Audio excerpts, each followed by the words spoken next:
Hi, Coach Shawn here. If your child turned against you after divorce, if they're repeating things that don't sound like them, if you went from being their safe place to being the villain, I want to talk to you about what might actually be happening. Because when this happened to me, I thought I was the problem. I thought I must have done something unforgivable. I replayed every argument, every reaction, every moment. I wasn't perfect, and especially my reactions from the sustained abuse. But what I later understood is something called parental alienation, and it is far more psychological than most people realize. Parental alienation is not just my kid is upset with me. It's when a child becomes psychologically aligned with one parent and adopts a distorted view of the other. This can happen through subtle narrative shaping, emotional pressure, loyalty conflicts, or sometimes it's just outright manipulation. Children don't usually wake up one day and decide to reject a parent. Something shifts in the ecosystem, and children adapt to power and stability. And here's the part that hurts.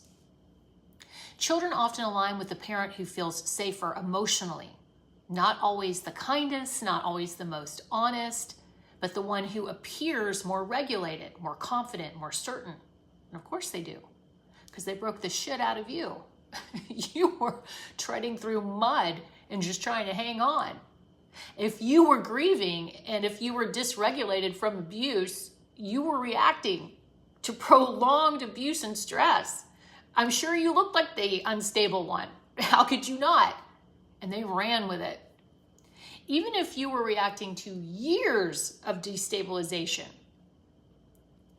it doesn't matter. You still were going to look like the bad one because you were painted that way, the unstable, alcoholic, mentally whatever. And that's important because being wounded in an abusive marriage does not disqualify you from being a loving parent. Dysregulation under prolonged emotional injury is not proof of instability. If you cut someone, they're going to bleed.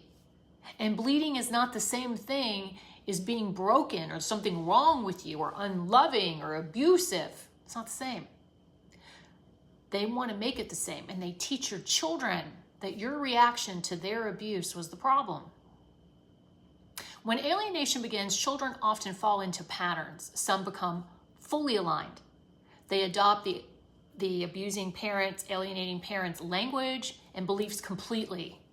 Some become agents. They actively participate. They lie, they provoke, they escalate. Some ride the fence. They distance quietly, avoid choosing. They withdraw slowly.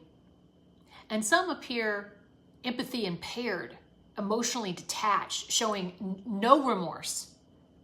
And some see through the evil and they don't ever fall for it. And those are the blessings. And I know some of you have some of those kids, and wow. Each dynamic looks different, but the common thread is this. The child is adapting to the psychological environment. It's not a final verdict of your worth.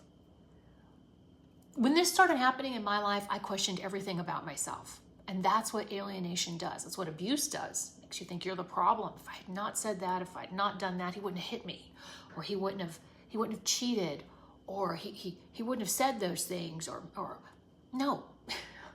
That's abuse talking. It makes the targeted parent internalize the blame. But here's what you should not do. Do not beg for validation. Do not over-explain. Do not try to win your child back through money, gifts, or desperation. That reinforces the narrative that you are unstable or manipulative and just leaves you feeling used like a doormat. Instead, regulate your nervous system, stabilize your life, remove desperation energy, hold consistent, calm boundaries. Alienation thrives on chaos. They love chaos. Stability dismantles it slowly and quietly over time. If your child has turned against you, I want you to hear this clearly. Their current alignment is not a permanent judgment of your character. Children grow, they mature, they gain perspective. Your job is not to force that timeline. Your job is to become the steady one. And if you're in the middle of this right now, if you feel like you're losing yourself trying to understand how this happened, you're not alone. I work with parents navigating parental alienation every day. If this resonates, please subscribe. I talk about this regularly. And if you need private support, my link is in my description and in my bio. You are not weak. You are in a psychological storm, and this storm will pass.